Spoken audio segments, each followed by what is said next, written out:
Assalamualaikum warahmatullahi wabarakatuh. Kami dari kelompok 3 kelas 11 FPLB yang beranggotakan saya Muhammad Ibrahim Afandi. Saya Khairul Saya SD Khairul Klanaria. Saya Bagas Prabowo. Kami mendapatkan tugas untuk membuat cerita pendek tentang materi 3.6 dengan tujuan mengidentifikasi, menentukan, dan menyajikan lembar kerja atau gambar kerja untuk pembuatan prototipe barang atau jasa. Selamat menyaksikan.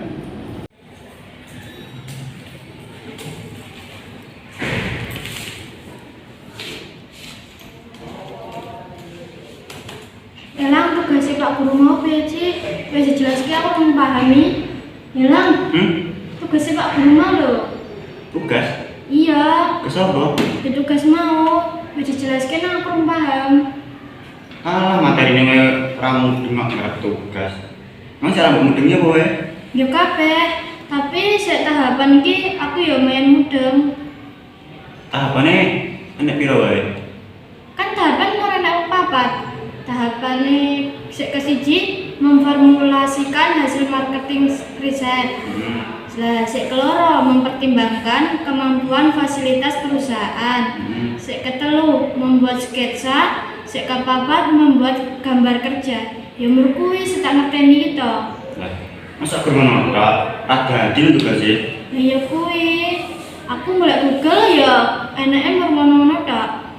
Terus aku malah mudeng kabeh. Takok sapa ngono piye? Takok sapa deh? Andi kanca lho. Sik pinter. Sapa? Ya kan biasanya Bagas ngerti ta. Cak kae ngono. Tak seneng aku bilangnya. Lah ngopo? Pinter. Males sih. Ya aja ngono, takok sik menawa Bagas ngerti ta. Tapi Iya to, iya ya ta. enak gak?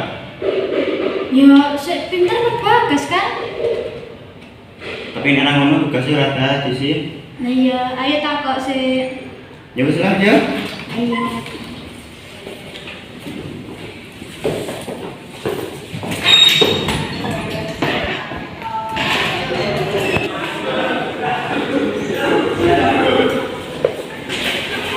Hai guys. Sibuk ora guys? Orai. Kenapa ini? Iki lho, nek tak kan ngajari tugasnya mau kamu deng. Turung jelaskan materi ini dan Nah, emangnya materi ini apa? nah, materi ini apa ya? Kali aku mau apa SDS? Materi iki lho menganalisis lembar kerja, gambar kerja untuk pembuatan prototipe produk barang atau jasa. Malah aku itu. Tak Iya. mulai tatanan musik. Iya. Oh, iya ketemu. Tadi tak wacok ini, aku tak sing penting tak ya. Oke. Nah, yang pertama materi pokok yang harus dilakukan adalah tahapan-tahapan desain produk. Seorang produk designer harus melalui tahapan-tahapan dalam merencanakan suatu produk. Tahapan tersebut yaitu pertama, memformulasikan hasil marketing riset. Adapun yang menjadi titik tolak dalam tahapan kegiatan desain produk adalah riset pemasaran. Untuk mengetahui produk yang diinginkan pelanggan, produk desainer dapat memperoleh data dari riset pemasaran yang langsung berhubungan dengan pelanggan. Riset ini dilakukan baik untuk produk yang betul-betul baru maupun untuk produk yang sudah ada. Pengembangan suatu riset dalam perusahaan akan menghasilkan sebuah gagasan atau ide untuk membuat suatu produk, di mana ide tersebut diperoleh dari data yang didapatkan saat eksekusi sendiri dilakukan. Dalam riset pembuatan produk baru atau pengembangan produk yang sudah ada, perusahaan harus mempertimbangkan hal-hal sebagai berikut. Pertama, keinginan pelanggan dalam hal kegunaan, kualitas, modal, dan warna dari produk dengan tidak mengabaikan penentuan harga. Yang kedua, biaya dari pembuatan produk baru atau pengembangan dari produk yang sudah ada. Apakah perusahaan mampu untuk membayarnya? Untuk hal-hal tersebut di atas, maka riset ini perlu ditunjang dengan faktor-faktor yang berupa waktu untuk menjalankan penelitian, mencari informasi atau keterangan berdasarkan pengalaman. Lanjut yang kedua, mempertimbangkan kemampuan fasilitas perusahaan. Untuk melaksanakan kegiatan pembuatan suatu produk, maka desainer harus mempertimbangkan kemampuan dari perusahaan itu sendiri. Di antaranya tenaga kerja, mesin-mesin, peralatan penunjang, dan perkakas lainnya. Dalam membuat produk, desainer harus mempertimbangkan biaya yang seekonomis mungkin. Lanjut yang ketiga, membuat sketsa.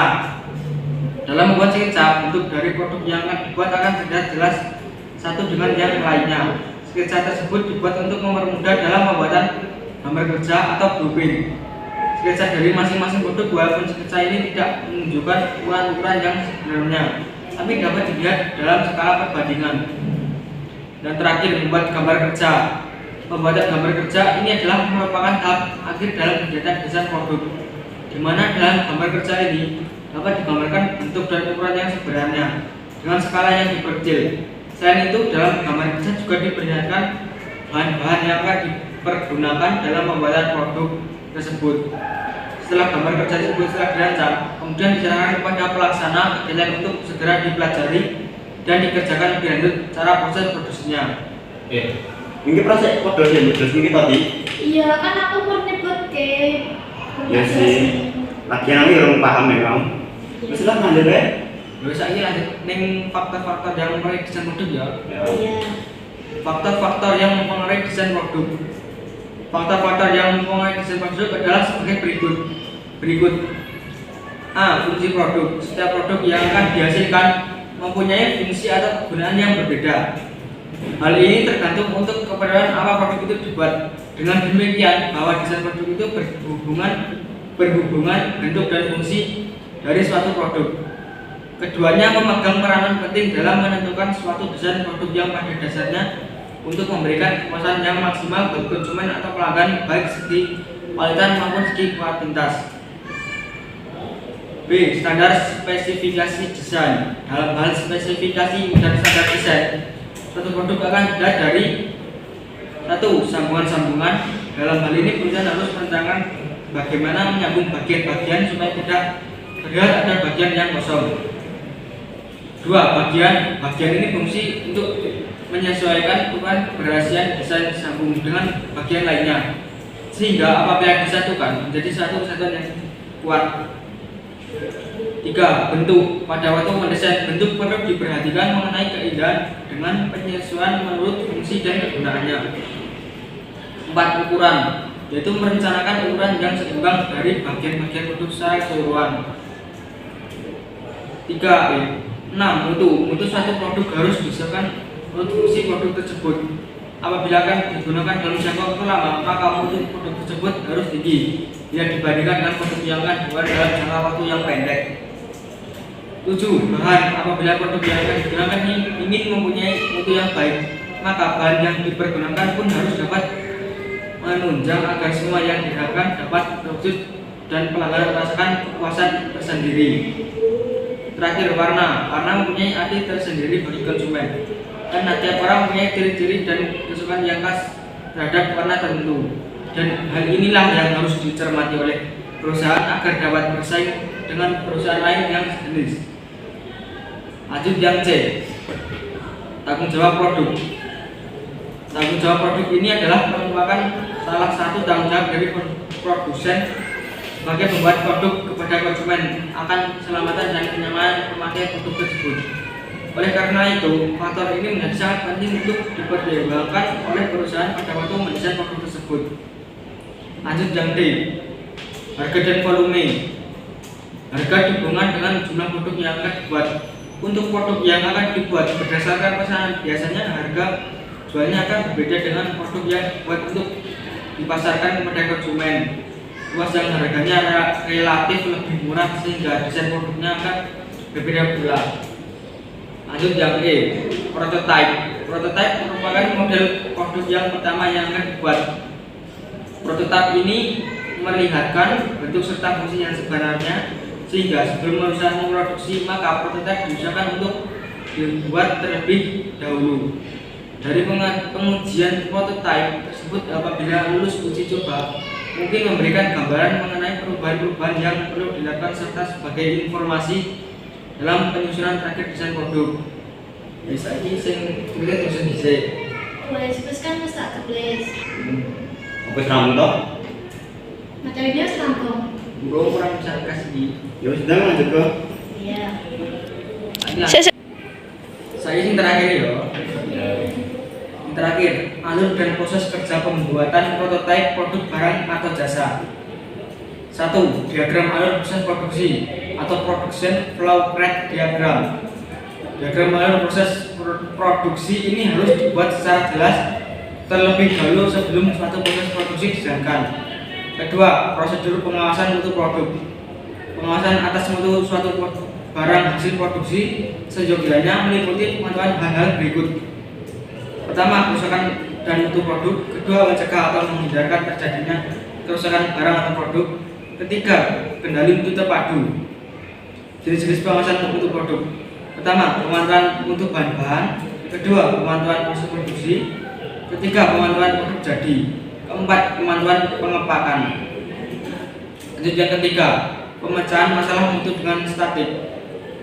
Metode statistik diketahui telah digunakan sejak lama dalam rangka membantu perusahaan dalam masalah tertentu yang kompleks. Lanjut yang keempat, alat kendali mutu. Dengan statistik quality control diperoleh alat bantu kendali mutu berupa diagram dan histogram. A. Diagram pengendalian mutu atau quality control chart. B. Histogram. C. Peranan komputer. Yes, kamu. Bisa ngomong? Wis. Wis lah. Wis. Tujuan ya? Bisa tak jajak nih, tenang lah.